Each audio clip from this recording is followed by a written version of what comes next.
କାଲି ରାତିରେ କ'ଣ କେଜାଣି ଇଚ୍ଛା ହେଇଛି ସକାଳୁ ସକାଳୁ ମୁଁ ଟିକେ ନାଲି ଚା ସହିତ ଛତୁଆ ଖାଇବା ପାଇଁ ନା। ଛତୁଆ କିନ୍ତୁ ମୁଁ ଜମା ବି ଖାଏ ନା। କ'ଣ ପାଇଁ ମୋ ମନ ଭିତରୁ କାଲି ରାତିରୁ ଖାଲି ଆସୁଛି ଛତୁଆର ଭାବନା, ମୁଁ ନିଜେ ବି ଜାଣେନି। ବୋଧେ ଅଙ୍ଗନବାଡ଼ି କଥା ମନକୁ ପଳେଇ ଆସିଛି। ସେଥିପାଇଁ ମୁଁ ଟିକେ ନାଲି ଚା କରିକି ତା ସାଙ୍ଗରେ ଟିକେ ଛତୁଆ ଚାମଚ ପକେଇକି ଗୋଳେଇକି ପିଇଦେଲି। ବାଃ କେତେ ବଢ଼ିଆ ଲାଗିଲା, କ'ଣ କହିବି ଆଉ। ଦାନ୍ତ ଏକରେ ଖରାପ, ତାପରେ ପୁଣି ଦାନ୍ତ ପାଇଁକିନା ଛତୁଆ ହିଁ ଠିକ୍। ସେପଟେ ବୋଉ ଆମର ମାଛ ଧୁଆଧୁଇ କରୁଛନ୍ତି, ଏପଟରେ କଡ଼େଇ ବସେଇଲେ ସାଙ୍ଗେ ସାଙ୍ଗେ ମାଛ ଭଜାଭଜି ଷ୍ଟାର୍ଟ କରିଦେଲେ। କାହିଁକିନା ମାଛ ଭାଜିଲେ ବାପା ଆମର ଖାଇକିନା ତାଙ୍କ କାମରେ ଯିବେ। ତ ବୋଉଙ୍କୁ ମୁଁ କହିଲି ଗୋଟେ କାମ କର, ତମେ ଯାଅ, ତମେ ତମ କାମ କରିବ ଯାଅ, ମୁଁ ମୋର ଏଠି ମାଛ ଭାଜିଦେବି।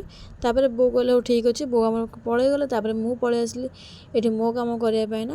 ମୋତେ ଆକ୍ଚୁଆଲି ମାଛ ଭାଜିବା ପାଇଁ ଭାରି ଭଲ ଲାଗେ। ମାଛ ପକେଇଦେବି, ଆଉ ଗୋଟେ ସୂକ୍ଷ୍ମ ଉପାୟ, ତାକୁ ଘୋଡ଼େଇ ଦେବି, ଆରାମସେ ଛିଟକିବାର ନାହିଁ, ନା ଚାରିଆଡ଼େ ଆଇଁଷ ହବାର ନାହିଁ, ନା ତେଲକୁ ବି ଡର ଭୟ କିଛି ନାହିଁ। ମାଛ ଭାଜିଦେଲା ପରେ ମୁଁ କହିଲି ଆଉ କାହିଁ ଆଉ ଅପେକ୍ଷା କରିବି ବୋଉଙ୍କୁ, ମୁଁ ତରକାରୀ ବି କରିଦେବି। ତ ଏପଟରେ ମୁଁ ଫୁଟଣ ପକେଇ ଦେଇଥିଲି, ତାପରେ ଜାରି ହେଲା ପରେ ଟମାଟର, ତାପରେ ମସଲା ପକେଇକି ଭଲସେ ଟିକେ କଷି ଦେଇଥିଲି। କଷି ସାରିଲା ପରେ ବୋଉ ଏସେ ପହଞ୍ଚି ଯାଇଥିଲେ। ବୋଉ କହିଲା ଆଉ ଟିକେ ପାଣି ଦେଇକି ତାକୁ ଟିକେ ଭଲସେ କଷିଦେ।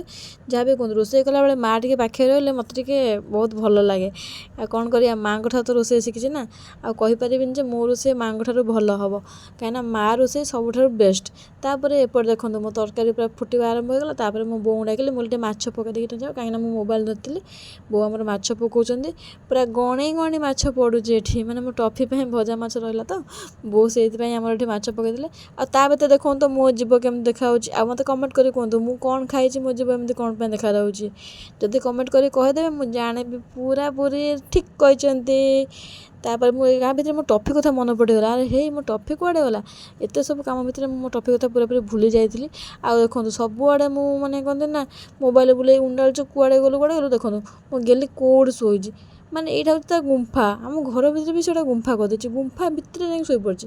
ଏତେ ଖରା ଗରମ ତାକୁ, ମାନେ ତା ଭିତରେ ବୋଧେ ଥଣ୍ଡା ଲାଗୁଛି, ଆଉ ସେଥିପାଇଁ ତା ଭିତରେ ଶୋଇଲା। ଡାକିଲା ବେଳକୁ ପୁରା ଝୁଲି ଝୁଲିକି ଆଉଛି। କେତେ ଗେଲ ହେଉଛି ଲୋ ବୋଉ, କି ଗେଲ। ମୋ ରାଣୀ ଭଳିଆ କେହି ହେବେନି ଲୋ।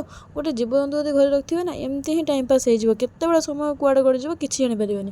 ଏପଟେ ମୋ ତରକାରୀ ଫୁଟି ପଡ଼ିଥିଲା, ତା ଦେହରେ ମୁଁ ଟିକେ ପକାଇ ଦେଇଥିଲି ଗରମ ମସଲା, ଆଉ ଫାଇନାଲ୍ ଓଜାଡ଼ି ଦେଇଥିଲି ଜାଗାକୁ, ଆଉ ତା ଦେହରେ ଚୁନ ଚୁନ କରିକି ଧଣିଆ ପତ୍ର ଛିଣ୍ଡେଇକିନା ପକାଇ ଦେଇଥିଲି।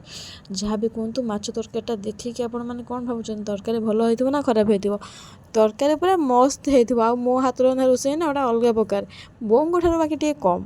ମାଆ ରୋଷେଇ ନା ସବୁବେଳେ ବେଷ୍ଟ। ତ ମୋ ମାଆଙ୍କ ସହିତ ତ କମ୍ପେୟାର କରିପାରିବେନି, କିନ୍ତୁ ବହୁତ ଭଲ। ଦେଖନ୍ତୁ ମୁଁ ନିଜେ ନିଜେ ପୁରା ଶୁଙ୍ଘି ଦେଉଛି, ବାସ୍ନା ପୁରା ୟମ୍ମି। Thanks for watching.